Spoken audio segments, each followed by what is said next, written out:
Sorry guys, I can't help but think I've forgotten about something. Something that comes into my wheelhouse. Something staring me right in the... Oh. And DC's rebuttal? Ooh. I think it's time to vent, good viewer.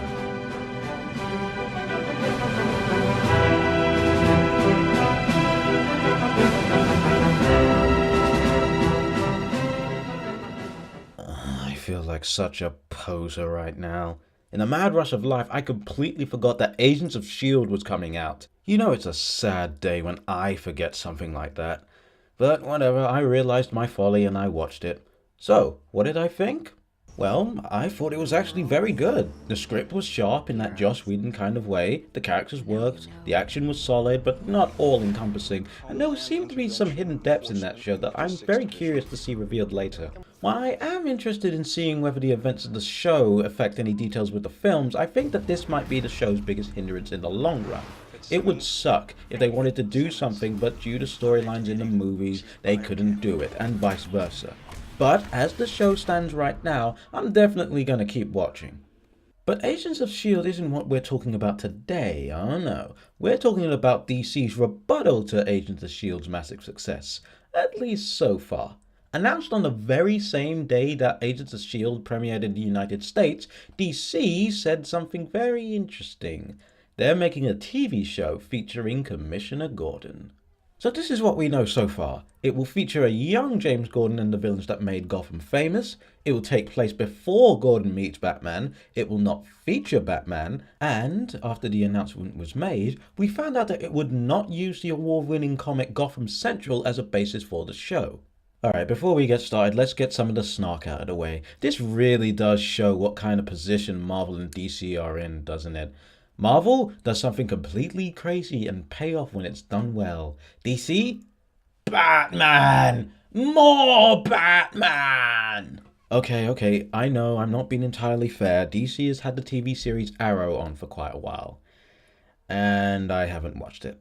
And there was the announcement that Barry Allen would be joining that show with the potential of a Flash spin-off. However, it does seem that whenever they've been caught off guard, they run to the Batcowl to milk it for all it's worth. But you know what? Despite this, I honestly think it's a very good idea. But the info we've been given makes me feel less enthusiastic. But first things first, young James Gordon. I have no problems with this. A young James Gordon when he first arrives to Gotham? Awesome. More than likely, it'll take some cues from Batman Year One, essentially the origin story of Batman and his partnership with Gordon.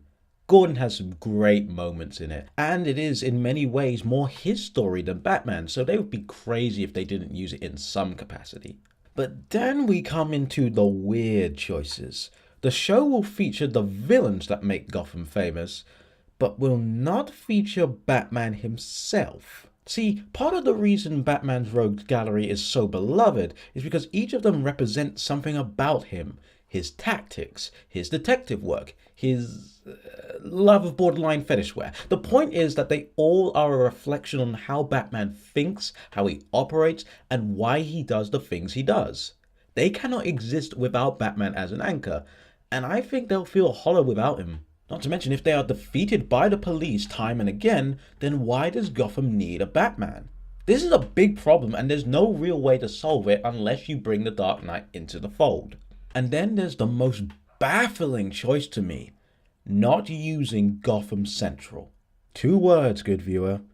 Missed opportunity. For those of you not in the know, Gotham Central features the police department dealing with crime in Gotham City. Imagine The Wire mixed with Batman and you pretty much have what they're going for. Seriously, Gotham Central is an excellent series to base a TV show on.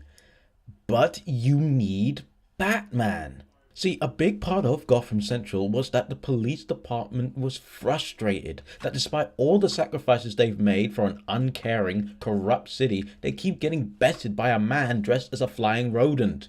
And to make matters worse, it's shown time and again that they do need him. Now that's perfect for TV drama. In fact, fans of the series have been asking for a TV adaptation for years. Plus, the series had Renee Montoya, who in the comics became the Question. And if you want a low-budget spin-off show, that's one I'd watch. I know I seem like one of those nitpicky fans, 'cause I am, but I do hope that this truly is good.